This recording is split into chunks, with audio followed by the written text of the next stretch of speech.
Assalamualaikum semuanya. Kita ketemu lagi ya. Nah, kali ini saya akan membahas tentang siklus akuntansi perusahaan dagang. Nah, siklus akuntansi perusahaan dagang itu dimulai sama dari bukti transaksinya. Kalau sebelumnya kita belajar tentang siklus akuntansi perusahaan jasa, nah di perusahaan dagang juga sama sebenarnya ya, awalnya pasti harus melalui bukti transaksi.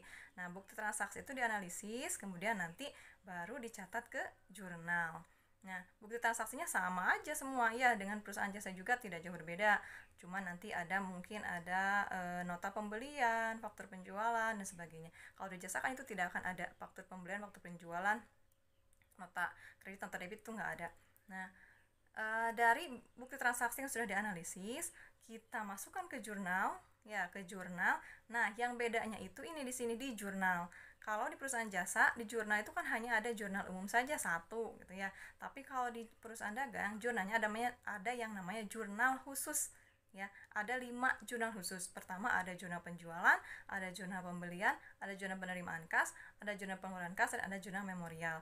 Nah, jurnal pengeluaran kas itu biasanya digunakan untuk membayar segala macam jenis beban ataupun membeli perlengkapan, peralatan atau sebagainya yang dilakukan secara tunai. Ya, pokoknya yang mengeluarkan uang itu di jurnal pengeluaran kas.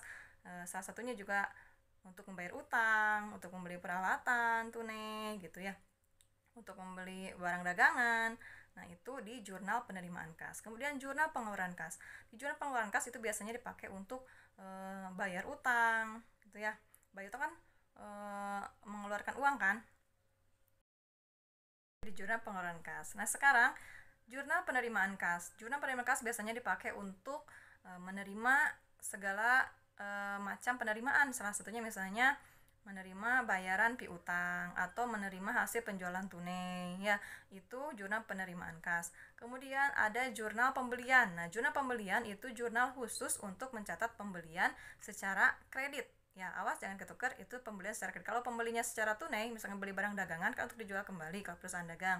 Kalau membelinya secara tunai, maka dicatatnya bukan di jurnal pembelian, tetapi di jurnal pengeluaran kas. Nah, khusus jurnal pembelian itu khusus untuk mencatat pembelian barang dagangan secara kredit. Kemudian jurnal penjualan. Nah, jurnal penjualan juga digunakan untuk mencatat penjualan secara kredit, yang secara kredit gitu ya penjualan, maka nanti isinya cuma ada penjual dan piutang dengan nama siapa debiturnya.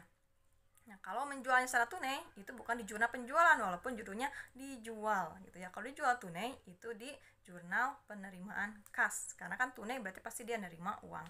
Nah, terakhir adalah jurnal umum atau jurnal memorial. Nah, biasanya jurnal memorial ini dipakai untuk mencatat retur, baik retur penjualan atau retur pembelian.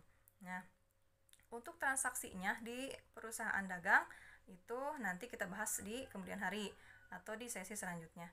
Nah, untuk siklus yang selanjutnya setelah kita buat dicatat di jurnal khusus, itu selanjutnya adalah sama diposting ke buku besar ya. Nah, kalau di perusahaan jasa itu kan hanya ada satu buku besar umum. Nah, kalau di perusahaan dagang itu ada buku besar pembantu namanya. Ada buku besar pembantu hutang, ada buku besar pembantu piutang. Nah, kenapa harus ada buku besar pembantu? Nah, karena biasanya transaksinya banyak. Ya, yang ninja atau yang beli kredit itu biasanya tidak hanya satu orang, biasanya banyak. Kemudian kita juga kalau misalkan membeli itu biasanya tidak hanya ke satu toko. Nah, makanya kita buat buku besar pembantunya untuk melihat rincian utang kita ataupun piutang kita gitu ya, satu-satu. Misalnya ke toko A utang kita berapa, terus ngambilnya tanggal berapa, bayarnya tanggal berapa, sisanya berapa. Nah, itu kita lihat di buku besar pembantu masing-masing. Nah, nanti setelah dibuat buku besar pembantu, kita buat daftar saldo hutang dan daftar saldo piutang. Jadi kita tahu utang kita berapa totalnya, lihat di daftar saldo daftar saldo utang kalau kita pengen tahu berapa total utang kita. Nah, rinciannya di siapa saja? Nah, lihat di buku besar pembantu gitu ya. Kemudian untuk mengetahui berapa total piutang kita, ya tagihan kita di siapa saja, itu dilihat di daftar saldo piutang. Rinciannya ada di buku besar pembantu piutang masing-masing. Nah, setelah itu barulah kita buat buku besar umum semuanya ya, dari kas, utang, piutang semuanya, semua akun kita buat buku besarnya. Itu buku besar umum, namanya diposting. Setelah diposting, selanjutnya adalah dibuat neraca saldo. Sama, setelah neraca saldo berarti kita buat apa? Penyesuaian. Ya, biasanya perusahaan dagang ada stock of name namanya, ya. Dilihat berapa sisa dagangan kita, ya itu nanti kita buat penyesuaiannya. Setelah dibuat jurnal penyesuaian, langkah selanjutnya sama, yaitu adalah membuat neraca lajur. Ya, neraca lajurnya bisa yang 10 kolom ataupun yang 8 kolom bisa, boleh-boleh.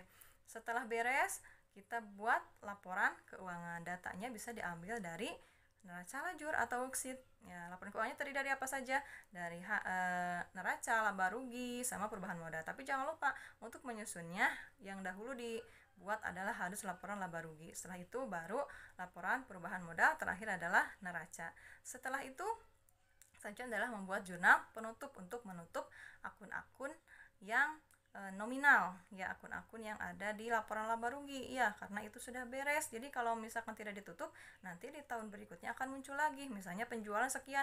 Kalau tidak ditutup, nanti di tahun barunya itu masih tetap muncul penjualan sekian, padahal itu penjualan tahun lalu dan udah menjadi laba atau rugi. Nah, setelah dibuat jurnal penutup, langkah selanjutnya sama juga dengan perusahaan jasa, yaitu dengan membuat neraca saldo setelah penutupan. Jadi akhirnya setelah ditutup, sisanya tinggal harta, utang, modal. Jadi akun-akun neraca saja. Setelah dibuat jurnal penutup, langkah terakhir adalah jurnal pembalik, ya. Nah, jurnal pembalik ini sebenarnya opsional, ya, bisa ada atau tidak. Ya, misalnya kalau jurnal pembalik itu muncul atau harus dibuat ketika pas penyesuaian muncul akun real, gitu ya.